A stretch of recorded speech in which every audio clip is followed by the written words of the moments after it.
മറ്റുള്ളവരും എത്തിയിട്ടുണ്ട്. വെള്ളക്കുർത്തിയും വെള്ളമുണ്ടുമായിരുന്നു ജിത്തുവിൻ്റെ വേഷം. ബാക്കി ആൺപടകളെല്ലാം വെള്ളമുണ്ടും ബ്ലാക്ക് ഷർട്ടുമാണ്. ബാലയ്ക്കും ശിവാനിക്കും ആവണിക്കും ലൈറ്റ് റോസ് നിറത്തിലുള്ള ചുരിദാറാണ്. എല്ലാവരും അമ്പലത്തിലേക്ക് കയറി ദേവിയെ തൊഴുതു.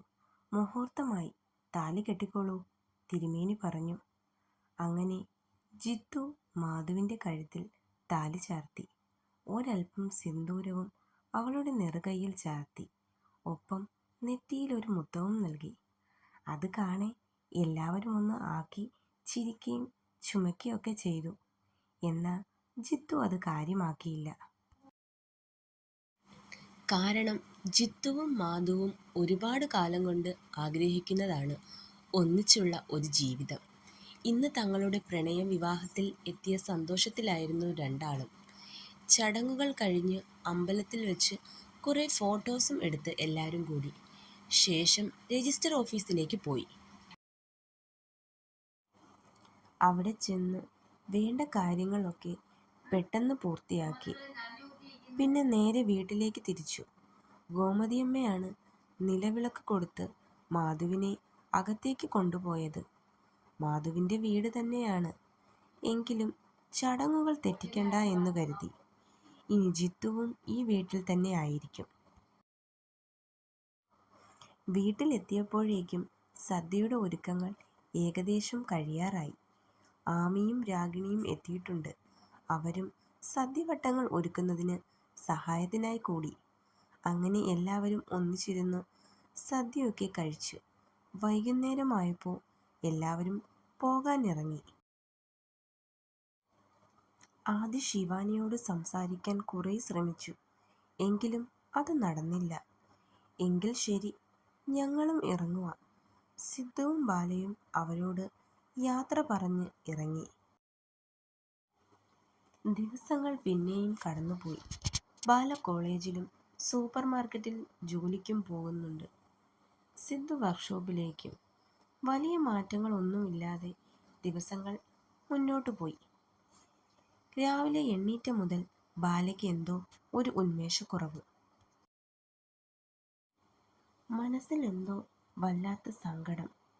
തൻ്റെ പ്രിയപ്പെട്ട ആർക്കോ എന്തോ ആപത്ത് വരാൻ പോകുന്നത് പോലെ അവൾക്കൊരു പേടി. പതിവ് പോലെ അന്നും സിദ്ധു തന്നെ അവളെ ബസ് സ്റ്റാൻഡിൽ കൊണ്ടാക്കി. കോളേജിൽ ചെന്ന് ക്ലാസ്സിനിരിക്കുമ്പോഴും അവളുടെ മനസ്സ് അവിടെയൊന്നുമല്ലായിരുന്നു. ഉച്ചയ്ക്ക് ഫുഡ് കഴിക്കാൻ നേരവും വെറുതെ ചോറിൽ കൈയിട്ട് ഇളക്കുന്നതല്ലാതെ അവൾ ഒന്നും കഴിക്കുന്നില്ല. നിനക്കെന്തു പറ്റി? രാവിലെ തൊട്ട് ഞങ്ങൾ ശ്രദ്ധിക്കുന്നു, ശിവാനി ചോദിച്ചു. ബാല അവരോട് കാര്യം പറഞ്ഞു.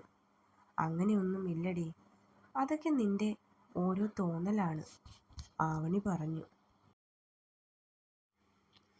അങ്ങനെ ആയാൽ മതിയായിരുന്നു, ബാലയും പറഞ്ഞു. വൈകുന്നേരം ബാല ജോലിക്ക് പോയില്ല. വീട്ടിലെത്തി പെട്ടെന്ന് തന്നെ കുളിച്ച് അമ്പലത്തിൽ പോയി. തൊഴുതൊക്കെ കഴിഞ്ഞ് കുറച്ചു നേരം അവൾ അമ്പലത്തിൽ തന്നെ ഇരുന്നു. നേരം ഇരുട്ട് വീണ് തുടങ്ങിയപ്പോൾ വീട്ടിലേക്ക് വന്നു.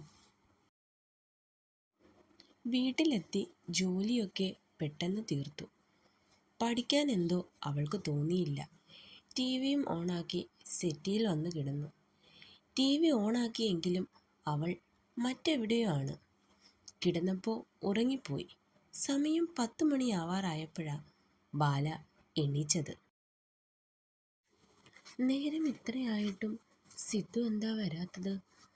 അവൾക്ക് വല്ലാത്ത പേടിയാവാൻ തുടങ്ങി. അവനെ ഫോൺ വിളിച്ചപ്പോൾ ഫോൺ ഓഫാണ്.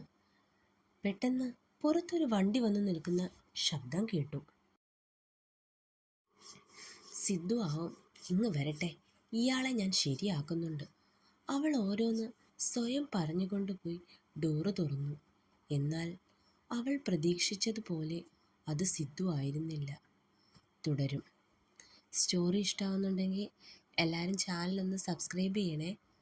അതുപോലെ ലൈക്കും ഷെയറും ചെയ്യണേ.